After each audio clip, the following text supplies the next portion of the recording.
April हंगामामध्ये इथ्रेल वापरून छाटणी करायचा हा जो काही प्रकार आहे तो का केला जातो हे सर्वप्रथम समजून घेतलं पाहिजे. आपले जी काही रूटस्टॉकवर जी काही आपण शेती करतो याच्यामध्ये डॉर्मन्सी ब्रेक होणं हा सगळ्यात मोठा प्रॉब्लेम आहे.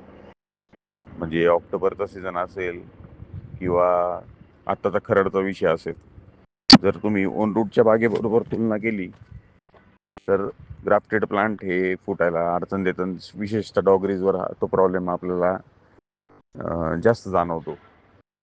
तर बाग चांगली फुटावी याच्यासाठी जे काही प्रयोग केले जातात त्याच्यामध्ये इथ्रेलचा प्रयोग हा सगळ्यात चांगला, जी काही प्रॅक्टिस फॉलो केली जाते त्याच्यामध्ये इथ्रेलची प्रॅक्टिस ही त्यातली सगळ्यात चांगली आहे. प्लॉट छाटल्यानंतर त्याला हायड्रोजन सायनामाइडचं जे काही ॲप्लिकेशन करतो आपण त्याच्यापेक्षा चांगले रिझल्ट इथ्रेलचे येतात. पण इथ्रेलची प्रॅक्टिस फॉलो करताना बऱ्याच गोष्टींचा विचार करून काम केलं पाहिजे. आता इथ्रेल वापरताना झाड हे ॲक्टिव्ह पाहिजे तुमचं.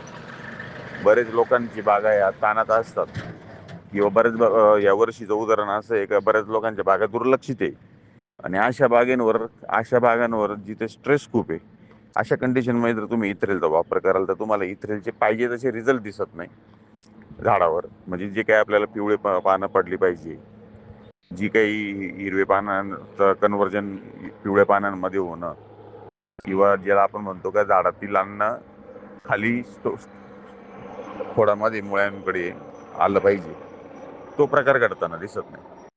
तर तुमचं झाड हे ॲक्टिव्ह पाहिजे. त्याच्यानंतर तुम्ही इथ्रेल दिल्यानंतरही जमिनीच्या प्रकारानुसार पाणी देणं गरजेचं ठरतं. जसं आपण ऑक्टोबरला वेगळं प्रॅक्टिस फॉलो करतो, पण एप्रिलला जर आता कडक ऊन पडत असेल आणि तुमची जर हलकी जमीन असेल एकदम किंवा मध्यम स्वरूपाची जमीन असेल तर इथ्रेलच्या फवारणीनंतर सुद्धा त्या प्लॉटला पाण्याचं थोडं थोडं 30% मॉइश्चर का होईना तुम्ही तिथं पाणी थोडं थोडं दिलं पाहिजे. नाही तर झाड जास्त उडी होण्याचे चान्सेस असतात. आणि एकदम डीप ब्लॅक सॉईल असेल तर तिला काही कंडिशन्समध्ये एकदा इथ्रेल दिल्यानंतर पाणी द्यायची गरज पडत नाही. तर थोडक्यात झाडाचं चक्रच व्यवस्थित चालू राहिलं तर तुम्हाला इथ्रेलचे रिझल्ट हे सगळ्यात चांगले मिळणार आहे. मग जेवढे तुमचे पानं पिवळे पडतील व्यवस्थित तेवढं तुमचा बाग चांगली फुटायचे चान्सेस असतात. म्हणजे तुमची 100% कॅनोपी पिवळी पडली, तुमचा बाग खूप चांगल्या पद्धतीने एकसारखा आणि खूप जास्त फुटवा घेऊन फुटतो.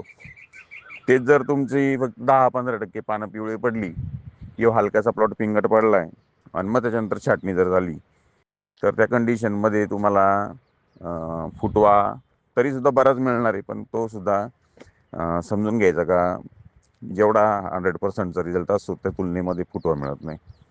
आता फुटवा एकसारखा मिळतो याच्यासाठी आपण इथ्रेल वापरतो आणि इथ्रेल वापरल्यानंतर आणखी काही 3-4 गोष्टींचे फायदे दिसतात. ते म्हणजे बाग एकसारखी फुटते, हिच्यामध्ये कुठल्याही प्रकारचं डेफिशियन्सी लक्षात घेत नाही, फुटवा हा खूप स्ट्रॉंग असतो आणि साहजिक आहे त्या स्ट्रॉंग फुटव्याला जर पाणी वगैरे सगळं नियमित असेल तर त्याच्यामध्ये विगर पण खूप चांगली राहते.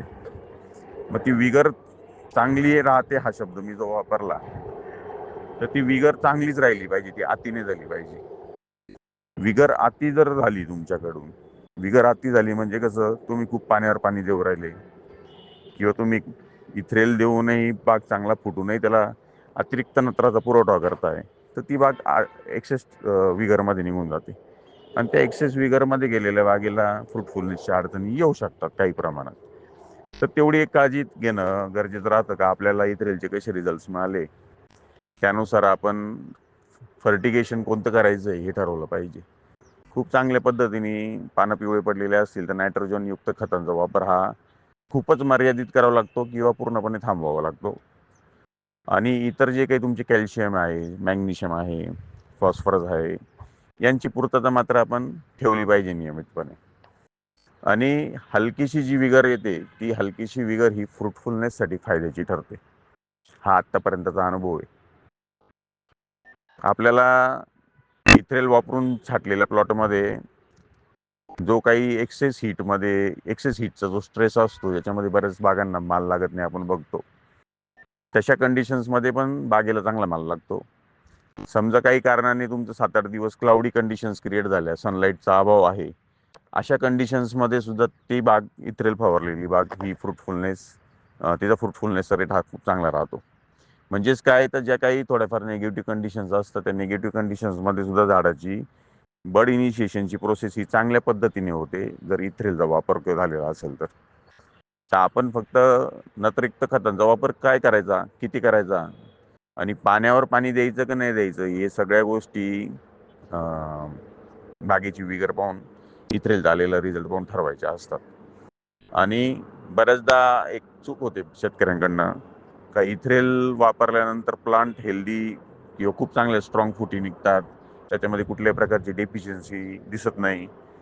तर ह्या व्हिज्युअल ॲपिरियन्सवर जाऊन बरेच लोक जे इतर न्यूट्रिशन आहे, म्हणजे तुमचं गरज असेल तर पोटॅश आहे, फॉस्फरस आहे, त्याच्यानंतर मग मॅग्नेशियम आहे, कॅल्शियम आहे, आणि काही प्रमाणात इतर घटक आहेत, समजा फेरस असेल, झिंक असेल, यांची पूर्तता करायला टाळतात. का बाग एवढा चांगला दिसतोय, कशाला खर्च करायचा. तर ती चूक नका करू. आपल्याला हे जे न्यूट्रियनची नावं घेतली मी, ह्या न्यूट्रियनची पूर्तता चांगल्या पद्धतीने नियमित करणं गरजेचं राहतं. कारण आपण जर दोन्ही वेळेस इथ्रेल वापरणार असाल, तर आपण प्लांटला एक प्रकारे एक्सप्लोइट करायचा प्रयत्न करत असतो. तर त्याच्यामध्ये त्याला खाद्य देऊन, त्याला चांगला रूट झोन क्रिएट करून, त्याला रूट झोनमध्ये चांगली कंडिशन्स क्रिएट करून त्या झाडाला हेल्दी ठेवण्याचा प्रयत्न आपण केला पाहिजे. नाही तर फक्त इथ्रेलच्या भरोश्यावर करताय तुम्ही, तर ग्रॅज्युअली 2-3 वर्षानंतर तुम्हाला त्याचे ड्रॉबॅक दिसायला सुरू होतील. तर एवढं काळजी घ्या, बाकी काही